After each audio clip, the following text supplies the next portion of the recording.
This is Bill Smith from Evanston now, and we're talking with Paul Zalmezak from the City of Evanston's Community and Economic Development Department. He's the economic development lead for the organization. And Paul, give me an idea of what the impact of the coronavirus crisis has been on businesses in Evanston and what the city's trying to do about it. Sure. And as always, Bill, thanks for your hyper local coverage of all things Evanston. It really does help. It's always great to see when one of the regional newspapers picks up one of your breaking stories. It's just a reminder of how important a local press is, and you're also an important local business. So I'd like to hear from you how things are going. But generally speaking, there's no way to sweeten this story. I mean, this has been devastating for our local businesses, and it's a real tragedy. It's impossible to ignore the health implications of it. But since the purpose of this conversation is about business, it's devastating, and there's no question about it. We have businesses that were already struggling with the way the economy was restructuring with online orders and kind of the consolidation of national retailers to regional centers. We have fewer large retailers in our downtown to draw people to the smaller retailers. There's that anchor concept that doesn't exist anymore. Um, so we were already kind of watching that and concerned, and we were kind of beginning to think, how do we plan for the next recession, and what kind of resources can we deploy with the limited resources we have as a local government? Well, this has kind of forced us into a whole new world. And forgive me for all the cliches that will pop up in our conversation today. There's just no real other way to explain these things. So certainly, most of our retailers have been deemed non-essential. You can go to a hardware store and you can go to Target because they supply groceries and other important things like that. But beyond that, retail is pretty much shut down right now. So that's one major crisis. The only silver lining to that is most of our small retailers tend to be one like sole proprietor, where they have two or three staff. So the impact from an unemployment perspective is limited. Not as many employees are impacted, but it's also the only source of income for these proprietors. So they're completely pretty much shut down. And we'll talk a little bit about ways they're trying to address it in the short term while they're considered non-essential, specifically doing online orders or phone orders. And a lot of attention has been paid to our restaurants. It's a big part of our economy now, and it is nationally. And one of the reasons for that is because of the number of jobs they have. And these are kind of lower moderate income jobs, the cooks and the staff. A lot of the jobs depend on people being in spaces to pay tips and things like that, and to order drinks. And there's a revenue that comes to the city from that in the form of liquor taxes and sales tax. So that is one of our biggest priorities, because it's just a sheer number of people that are now unemployed. Revenues are way off. I don't have an estimate yet, but we can look at March, April figures from last year and pretty much adjust those down to maybe, I would guess, around the range of 20%. And that's a wild guess. It could be less than that. So that's why we're seeing a lot of resources and a lot of attention paid to that particular sector, because of the sheer number of jobs. And there's not a way to redeploy these individuals. Many of them are not, speaking generally, but many of them are they don't have bachelor's degrees, and nobody's hiring right now, and everybody's working from home who can't work in a restaurant and things like that. So the short version of that, devastating.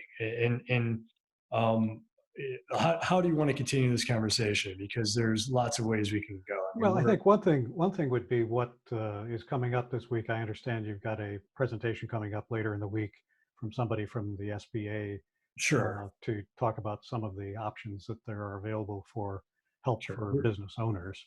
Sure. So on Wednesday, and I'll get the time for that, but and we're going to send out an announcement. But Wednesday, the SBA is going to do an Evanston specific webinar. So we've invited our uh, uh, all of our businesses to the extent that we can connect with them, and we do that through the EvanstonEdge.com website and Evanston Edge newsletters, in addition to our partners at downtown Evanston and Main Dempster Mile and the Evanston Chamber of Commerce. So pay attention to all of the communications that are going on.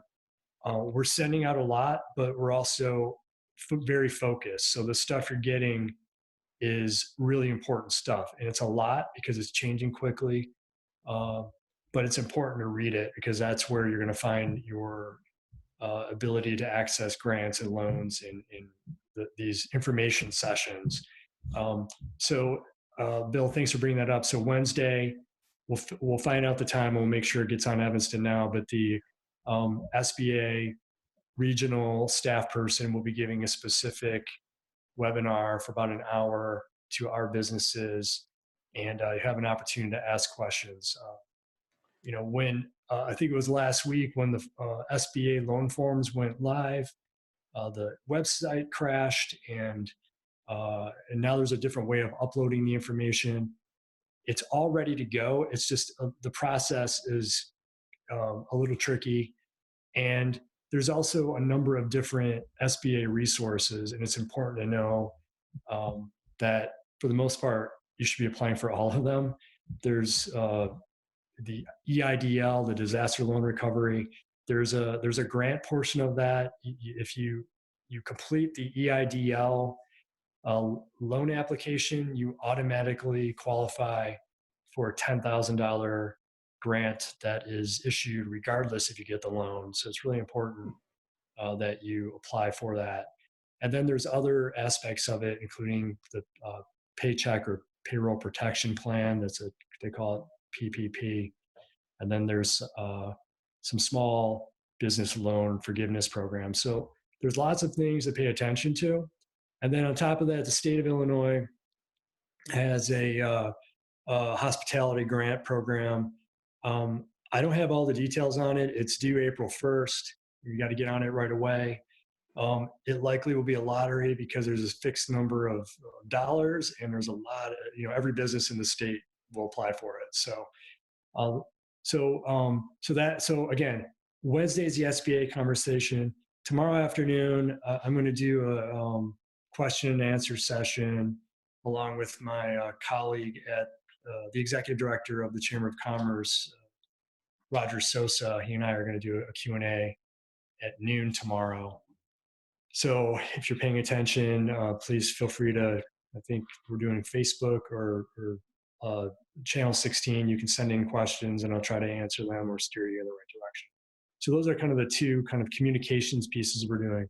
But Bill, if I may, the mayor has created a business task force that I'm serving on, as well as Annie Coakley from downtown Evanston, Catherine Gotzik from the Main Dempster Mile, and a number of other businesses throughout the Evanston merchant districts. He has tasked Roger Sosa as the chair of that organization. We meet twice a week with the larger group, and then we have kind of a daily call where we're trying to map things out. So our three focus areas right now are communications, and we're really trying to tighten that up because during those first few days, it was tornadic in terms of the amount of information going out. Mm-hmm. So we have the communications piece. We have the kind of an advocacy lobbying component. So there's communications, lobbying, and then the recovery piece. So we're kind of drifting into recovery period in terms of right now reacting to that immediate pause of the economy, hitting the pause button. And so we're getting information out about that, but also advocating, during that last week period when the Senate was considering these bills and the governor was considering relief, we were advocating on behalf of the business community. So those are the three key things we're doing. The bigger picture, like this immediate recovery, that helps for what happened 2 weeks ago, right? So now we need to plan what is the recovery moving forward, and that's going to be the really hard work because it's not just going to be press the play button and everything's normal again. It There's seems like there's going to have to be some kind of gradual return. Um, Perhaps only some businesses will be allowed to reopen initially, and only some businesses may be in a position to reopen. But has much thought been given yet to how that may actually play out, or is it just too early to? I, Yeah, that's a fair question. I think it's too early to implement plans. I think we're all, or I should say, I know we're all talking about it and thinking how we can deploy ourselves as local resources. And meaning that knowing that the number one thing people need is money. Um, we're not going to have a lot of local money to inject to get things going again, but we're prepared to be kind of the extended federal resource where we can help deploy whatever comes from the top. And I'm not saying let's sit back and wait for the government to respond and give us resources. I'm just saying when that happens, because that's where the bulk of the money will come. And I'll spend some time figuring out ways that we can redeploy the limited local resources that we have. We have to be careful right now not to burn through all of our resources because we still have a city to run. We have services to provide, police, fire, um, trash removal, all the things that keep cities going. So I have to figure out on the back end how those resources are deployed. But when I think about getting back to the original question about how when you hit play on the economy again, what happens?